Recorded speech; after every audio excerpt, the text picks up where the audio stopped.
They take on the Philadelphia Eagles from Lincoln Financial. But this is a Saints team that has continued to be beat up. They've continued to be bit by this nasty injury bug, and it struck in a very hard way this week. Let's go ahead and give you guys the inactive report from our friend John Hendricks. He gave that to us just moments ago. And a couple surprises on this one, Bob, because you look and you see Ian Book on that list, which raises the question, who is the emergency quarterback if the Saints were to need one? Alvin Kamara, probably the biggest name on the list. And then you have the tackles in Ramczyk and Armstead, followed by Jawan Johnson, Ty Montgomery, who had that nasty hand injury last week. And then one of your guys, Tennille Passanio, he is out this week. What do we even expect from the Saints in this game? Because you talk about being down a couple guys, but from the start of the season to now, the Saints are down 7 offensive starters this week. Yeah, and it's hard to wrap your mind around, especially for an offensive unit, that struggled even when they did have most of their pieces intact. And I say most because Michael Thomas hasn't stepped foot on a football field since 2019. So they came into the year without him. Then you lost Jameis Winston, your quarterback, and who was playing better by the week. Now, if you go with the quarterback position, the Saints' losses the last 2 weeks cannot be blamed on Trevor Siemian at all. Frankly, I think Trevor has played extremely well. Showed a lot of poise in coming from behind in each of the last 2 games, multiple scores in the fourth quarter. So he has proven that he can run his attack. The issue is who's going to protect him. Your 2 elite offensive tackles are out for the game. Now, I'm not too worried about James Hurst. He'll probably play the left side. He played pretty well in place of Armstead last year. And in my opinion, next to Eric McCoy, Hurst has been the Saints arguably their best offensive lineman this year. It's the right side with Ryan Ramczyk. And that's a side that's already struggled because Cesar Ruiz is playing far below expectations of a number 1 draft choice just a season ago. And even Ramczyk wasn't having his usual elite caliber season. But who's going to play it? Is it going to be Caleb Banoke? Or is it going to be the 6th-round rookie, draft pick Landon Young? I think they're probably going to start with Young. Whoever gets that nod is probably going to be on a short leash and is going to need a whole lot of help outside with an active and talented crew of Philadelphia defensive ends, which presents a different challenge because Philadelphia also has a pair of disruptive defensive tackles in Hargrave and Fletcher Cox, both of which command double teams inside. So I'm going to be very interested to see what the Saints blocking scheme is going to be up front, because you mentioned Brendan Alvin Kamara is going to be out. That's for the 2nd straight week. That's the showcase name that catches everybody's attention. But New Orleans did activate Tony Jones, who was going to back up Mark Ingram today. I thought Mark played pretty well against Tennessee last year, and he shows me that he still has enough juice in those legs to carry the running attack, and he's an underrated receiver out of the backfield. Not as dynamic as Kamara, so I'm also interested to see what the Saints' short passing game plan is going to be against a Philadelphia pass defense that is giving up or allowing opposing quarterbacks to complete 74% of their passes. So if Philadelphia plays that kind of loose coverage, look for the Saints to come out with a quick rhythm passing game to get Siemian back into an early rhythm and hopefully put points on the board. This offense cannot afford any slow starts or miscues on the opponent's side of the 50-yard line like has crippled them in the last 2 weeks. Well, I'm glad you said right there at the beginning that you look at the last 2 weeks for the Saints and you can't put blame on Trevor Siemian. Something I asked on my podcast this week was who is to blame for the Saints' 2-game skid. I think it's really easy to point at the wide receivers who you just mentioned need to come up big today against a defense that has not been particularly good against the pass. To catch a little bit of people up on what happened this week with the Saints releasing some guys and waiving some guys. One of those guys was Kevin White. He was waived the other day along with Ken Crawley, which was a little bit of a surprise to me. But, that defensive backfield has been very strong for New Orleans, but especially missing a guy like C.J. Gardner-Johnson. I figured they'd keep Crawley around. But this is a Philadelphia team that New Orleans struggled with last year. Bob, you remember that it seemed like the Saints hadn't given up a 100-yard rusher in a game in a lifetime before they 55 marched in days. to play Philadelphia, and they gave up two in the same game. And one of those guys just got activated from IR and is expected to play today. That's Miles Sanders. And of course, Jalen Hurst, who was a phenomenal quarterback at Alabama and Oklahoma in his collegiate career. This is a strength versus strength type of a game. Philadelphia comes in, I believe, third in the NFL in rushing yards. On the offensive side, the Saints, the best rush defense in the NFL. What do the Saints have to do today to make sure they don't replicate a poor performance against Philadelphia like they did last year? Yeah, well, first of all, Jalen Hurts is the key to their offense, and it's not his right arm that fuels that attack; it's his legs. Hurts is proven to be a more accurate passer than what many believed he would be. When he was drafted in I believe the second round a year ago. But make no mistake, he's the Eagles' leading rusher. And they do have a multifaceted rushing attack now that Sanders is active, and he also went over 100 yards against New Orleans last year. And they have Jordan Howard, a rugged runner between the tackles, and former St. Boston Scott, to take some of those third down snaps and be a change of pace runner. But that Eagles attack goes how Hurts goes, and he hurt the Saints last year, no pun intended. By completing good short percentage passes and just breaking containment time and time and time again. These aren't necessarily scrambles that allows Jalen to pick up all his rushing yardage, although he will not hesitate to tuck that ball and run. The Eagles run a lot of RPOs and design runs for Jalen. And, the Saints are going to have to be extremely active on the second level, linebackers, Demario Davis, Pete Warner, Quan Alexander, and they're going to have to be disciplined on the edge, particularly Cam Jordan and Marcus Davenport, who will take the bulk of the snaps, but also Carl Granderson. You can't take a wide rush when you're rushing the passer against Philadelphia, because that gives Hurts a lane to take off and run. Unless the interior rush gets on him fast. That's what I believe an underrated aspect of this football game is. David Onyemata, Shai Tuttle, just recently activated Josiah Bronson, getting interior push. You don't necessarily have to get the quarterback down, but you have to get interior push to cause that quarterback Hurts to back up a couple of steps, get him out of his comfort zone. And as long as Davenport and Jordan can not only beat the outside blocking, but they're able to do so without taking that wide lane, that's going to keep Jalen Hurts in the pocket, force him to beat you with his right arm. And hopefully the Saints coverage, who's had some breakdowns in the last 2 weeks, hopefully they're able to be physical with the line of scrimmage and disrupt those pass patterns. Well, Marshawn Lattimore really struggled last week for the New Orleans Saints, and he has a difficult task this week. I know that you said Hurts is going to beat you with the legs more than the arm, but he's got a really talented wide receiver of his own from the University of Alabama, a guy that certainly helped me out fantasy-wise this year in Smith. So when you look at the Philadelphia Eagles, they also just signed Dallas Goedert to a big extension. Yeah. Right? Who are you looking towards for the Saints to really shut down in the passing attack if they're going to be successful today? Well, I'll tell you why, and you just mentioned both names. On paper, the answers are easy. Devonta Smith and Dallas Goedert. He is Hurts' two primary targets, and the Eagles have shown a propensity for the deep ball this year. So that's something that Marcus Williams and Malcolm Jenkins on the back end are going to have to be extremely aware of. My issue with the Saints' pass defense, they've been able to shut down a who's who list of NFL top wideouts this year. It's these no-name wideouts like Marcus Johnson of Tennessee last week. Draft bust John Ross of the New York Giants a few weeks ago. It's those kind of players that are having big games against New Orleans. And you mentioned, the Eagles do have a deeper receiving core than people realize. Quez Watkins and Jalen Reagor are every bit as fast and built a similar way to Devonta Smith. And although I look for Lattimore to have a better game this week and for him to shadow Smith most of the time, certainly that's a matchup to watch closely.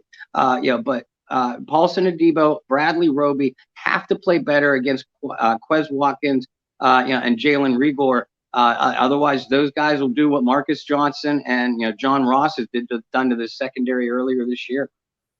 Well, flipping the script and going to the offensive side, we talked about Simeon. He's had what we both feel, two really solid starts for the Saints. And unfortunately, the games haven't quite gone their way, whether that's because of kicking woes or the defense just not showing up at certain parts of the ball game. But Simeon's played very well without a deep supporting cast, right? You haven't had Kamara. This is going to be the second straight week. Obviously, you don't have Michael Thomas the entire year. It's kind of a who's who after two or three receivers for the Saints. Obviously, and I don't mean this in a negative way because we were rooting for the guy in Kevin White, but when Kevin White's on your roster and he's playing 33% of your offensive snaps, your wide receiver room doesn't look too good, right? So for the New Orleans Saints, they are beat up all over the place. We talked about the tackles. We talked about Ingram's going to get a heavy load of work. Sure, certainly Taysom Hill is as well. Who's going to be that difference maker for the Saints today? I definitely see this being a defensive outing, and the Saints are going to have to win through that defense throughout the remainder of the season. But who's that guy to kind of get the juices flowing for the Saints offense that's been really stagnant throughout 2021?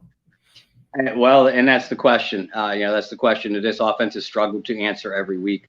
We mentioned earlier, what to expect out of the Saints passing game, especially if the Eagles play off coverage like they have most of the year. New Orleans is going to have to be able to establish the running game, with Ingram mainly, but also Taysom Hill and, probably a little dose of Tony Jones too, which means New Orleans has to win their battles up front and get push at the line of scrimmage. They need to stop with the penalties, the negative plays on first down, and just the overall miscues, especially once they start moving the ball, because that has derailed a drive quickly. I look at a guy and I expect Deontay Harris to have some decent numbers. He's been the Saints' most reliable receiver, really by far. I'm not surprised to see them. I didn't expect to see a whole lot from Kevin White this week, even before the release. Now we're going to see Lil Jordan Humphrey, who is more of an intermediate route runner, more suited to play this Eagles style of defense that they have played. But Marquez Callaway and Adam Troutman, they both need to come up big. They're going to have, presumably, they're going to have some room to operate underneath. You expect Darius Slay, their best cornerback and defensive back, to probably try to shadow or keep an eye on Deontay Harris most of the time. So that means a guy like Troutman or Callaway, or maybe even Traquan Smith, who had a big game against Philadelphia as a rookie. One of those three guys, preferably more, need to step up for this offense. Otherwise, it's going to be another long day for them.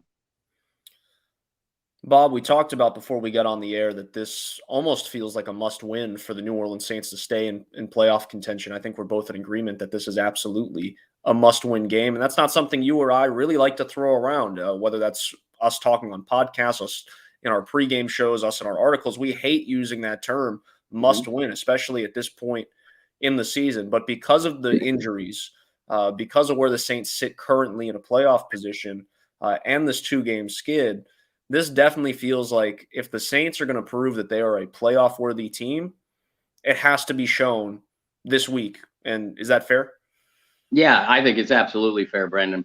And make no mistake, like you said, if New Orleans loses today, they're by far from mathematically out of anything. They're still in the thick of anything. But you look at the schedule that's coming up. They have Tampa Bay again. They have Atlanta and Tampa Bay.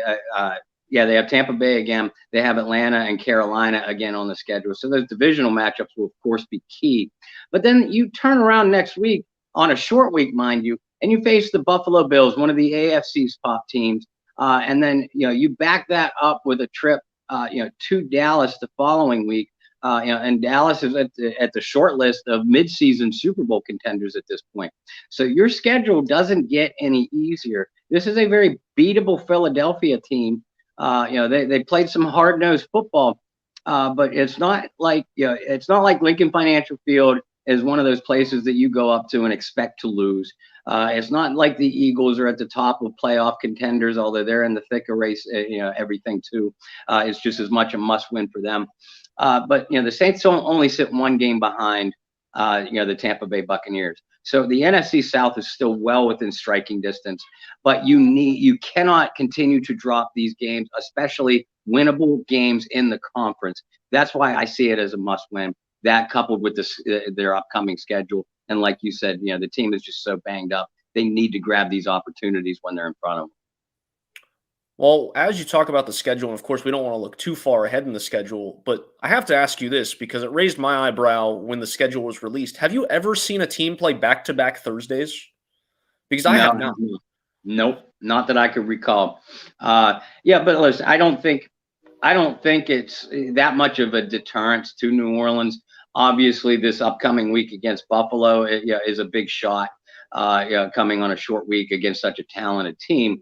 But Buffalo is going to be facing the same circumstances. They play today as well, and they're the team that's going to be going to the Superdome rather than New Orleans making the road trip next week. And then you see the unusual back-to-back Thursday games. Again, the Dallas Cowboys 2 Thursdays from now. They're in the same predicament because they play on Thanksgiving Day as well. So it's not like the Bills or Cowboys get a longer rest or a significantly higher advantage than New Orleans. And if New Orleans can just make it through these next 3 games, even if they can win 2 out of the 3, I think they're going to be sitting in a really good position. And then you have after the Dallas game the week after Thanksgiving, then you have your 10-day layoff, to hopefully get some of these injured players back. So it's an unusual quirk, but I'm not necessarily, going to throw things or stomp my feet about, the NFL schedule maker out to get New Orleans, because I don't think it's that much of a deterrent against what they're trying to accomplish. That's a great explanation, Bob. I want to go back to what you were saying and feeling like a must-win game. The Saints can't continue to drop opportunities. Is there, if you want to be the positive Pete here, looking at the last 2 weeks, is there some positives to take away given we've talked so much about the Saints being so banged up, the team without their number 1 quarterback? And I like to throw this out here because, maybe it's a stretch, maybe it's not, but Trevor Siemian was quarterback 3 coming into the year. So the Saints have been starting their quote-unquote third-string quarterback because you want to be able to keep Taysom Hill to do what Taysom Hill does best. Looking at losing a divisional game against Atlanta, you know as well as I do, as these fans know, it doesn't matter how good or bad you are in a season. When you play a divisional opponent, it's going to be a tough matchup. And then you go to Tennessee, the number 1 team in the AFC, and if Brian Johnson makes those extra points, maybe you're talking about a different story. If you're choosing to be the positive outlook here, can you look at those weeks and say, wow, the Saints are truly still a competitive team in the NFC and could easily be a playoff team? Yeah, I absolutely feel that way. I don't feel any differently about this team and their sum of parts than what I did last month at this time, or even before Jameis's injury. I still believe that this is a playoff team. And although those 2 losses are going to be a hard pill to swallow, and you keep your fingers crossed come tiebreaker time, the team, the franchise showed terrific composure starting with the quarterback position. And I've called Trevor Siemian a third-string quarterback all year long because, like you said, Brendan, that's essentially what he is. Siemian and that offense showed great poise, great composure, and potential explosiveness in coming back from 2 scores down in the 4th quarter against both Tennessee and Atlanta. And like you said, either one of those games could have gone differently, if not for literally a gift wrap touchdown from the officials against Tennessee, or 2 Brian Johnson missed extra points, or that not the last touchdown, but the second to last touchdown score that the Saints put on the board against Tennessee. They were down at the 1-yard line. In a different scenario, Sean Payton could have maybe gone for that, put it in the end zone. So there's all kinds of different scenarios that have the Saints, coming out of Tennessee with a victory. And the Atlanta game, I'd like to call it a freak of nature. Yes, it's a divisional loss that hurts, but many people expected that divisional loss to come against Tampa Bay the week before. They squeaked out a win with that, and even though they dropped against Atlanta, it's a no harm, no foul as far as divisional records go. But again, anytime, like you said, anytime you drop a game in the division, it's going to sting no matter what. Especially at home, you have to come out with a victory. But these aren't losses that the Saints cannot bounce back from. Hopefully, they've taken it as a learning experience. And if the playoffs were to start today, knock on wood, the Saints are still in the dance. And with as much as they've overcome just to get to this point with a 5-4 winning record, I think a lot of people are overlooking how impressive a feat that is in and of itself. New Orleans could have easily beaten both Tennessee, and Atlanta. Hopefully they learn from their own miscues and shooting themselves in the foot. That's going to be what I'm looking for from today, this team today. Well, to take it a step further, you go back to the Giants' loss, and the Saints could have easily won that game. And you're looking at a completely different scenario. Really, the only loss where the Saints weren't in the game was against Carolina. Yeah. This could easily be the best team in the NFC, but they've beat themselves. They've shot themselves in the foot. And to your point, Bob, to be at 5-4 with the amount of adversity New Orleans has faced this season. Like, let's go all the way back. Let's rewind the timeline all the way back, because I think people forget you had Hurricane Ida. The team was displaced for almost a month. You play a home game in Jacksonville. Week 2 against Carolina, you miss almost your entire coaching staff. You have this belief that Michael Thomas is going to come back, and he doesn't. Then you lose Jameis Winston. Now you're without Alvin Kamara for a second consecutive week. I mean, the list goes on, and you throw that at any other team in the league. And I don't think there's a lot of teams that would be sitting with a winning record, if any. You know, there's a handful that they have a strong enough coaching staff, strong enough roster. But to be at 5-4, considering everything the Saints have gone through this season, is pretty remarkable. And that's why I'm actually happy to see some of the national media has said Sean Payton absolutely, even with a 5-4 record, deserves to be in the Coach of the Year conversation. Because nobody else has been able to quite understand fully what they've had to go through this season. So the Saints have overcame a lot. I think we both have faith that this is a team that could continue to overcome some adversity, find themselves in the playoffs. But it starts today, and that's how I want to end our show today, Bob, is what are your keys to victory, and what's your final score prediction as the Saints take on the Eagles? Well, I mean, we talked about Jalen Hurts and how he's the key to the Philadelphia offense. Obviously, it goes without saying the Saints defense are going to have to shore up those past coverage breakdowns that have crippled them the last 2 weeks. If they do that, Cam Jordan, Marcus Davenport along the edge, they have to win their matchups as always, but they have to do so in a disciplined manner to keep Hurts from breaking containment. If you do that, if you keep him in the pocket, you have the personnel up front to shut down the Philadelphia running backs and make Philly one-dimensional. And by keeping Hurts in the pocket, that kind of plays into probably the weakest part of his game, and gives you a defensive advantage. Hopefully, now all that is much easier said than done. They weren't able to do it last year, but I hope Dennis Allen and company have learned from those mistakes and can reverse that fortune this year. On the offensive side, again, if Philadelphia comes out and plays their coverage schemes like they have the rest of the year, you need to establish Simeon and those receivers into a short passing game rhythm very quickly. You're not going to, I don't think the Saints are going to give up on running the ball, even against a formidable Philly defensive front, because they know that even the threat of Ingram in that running game is going to kind of slow that pass rush and give Simeon time to go through those short reads. But you need to pick up some yardage on the ground. They were sort of able to do it with Ingram last week. Taysom Hill, if healthy with that foot, gives them another change of pace. Again, this is a very similar game to what we expected and pretty much got out of the Tennessee game last week. This is going to be a very physical battle on both sides of the line of scrimmage, very field position oriented, and New Orleans. I say it again. I've said it like I think half a dozen times today alone.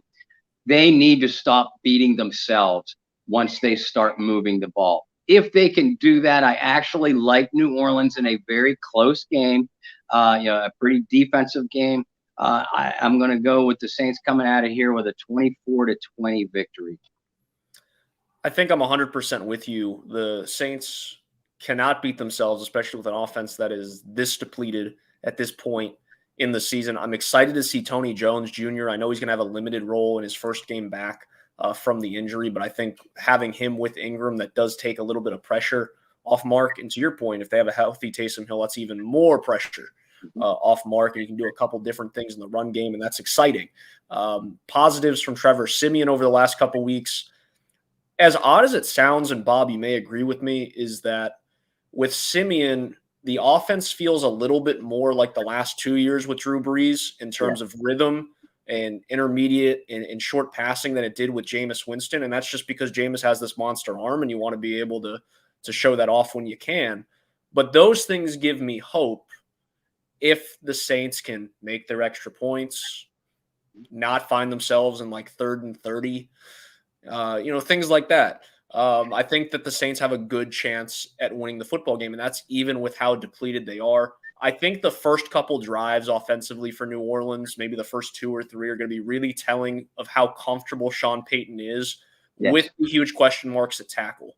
What kind of game they're going to have. I think this one falls completely on the defense. They're going to have to make some plays. I think the defense is due for a turnover to some takeaways. They certainly are, right? I'm going to take the Saints in this one in a 20-17 victory. It's going to be gutsy. The Hogs going to have to do work, even when maybe last week they thought they were just going to be able to sit on the bench with their arms, like this. It's next man up kind of mentality, and I think the Saints have enough to come away with a victory. You know me, I like my bold predictions. I think Tony Jones gets in the end zone today. First game back, I think that they trust him at the goal line to punch it in the fourth quarter to take a lead. So that's my big, bold prediction for the day. Bob and I both have the Saints winning in a close one. Hopefully you guys enjoy the matchup. We're going to be back at halftime. We have a lot of fun stuff coming up with the Saints News Network, not just with John Hendricks today, but throughout the week leading up to Thanksgiving. So make sure to catch us both at si.com/NFL/Saints. And Bob, where can they all follow you on the World Wide Web? Well, folks, again, like Brendan said, make sure you join us at halftime to get our live reactions and analysis.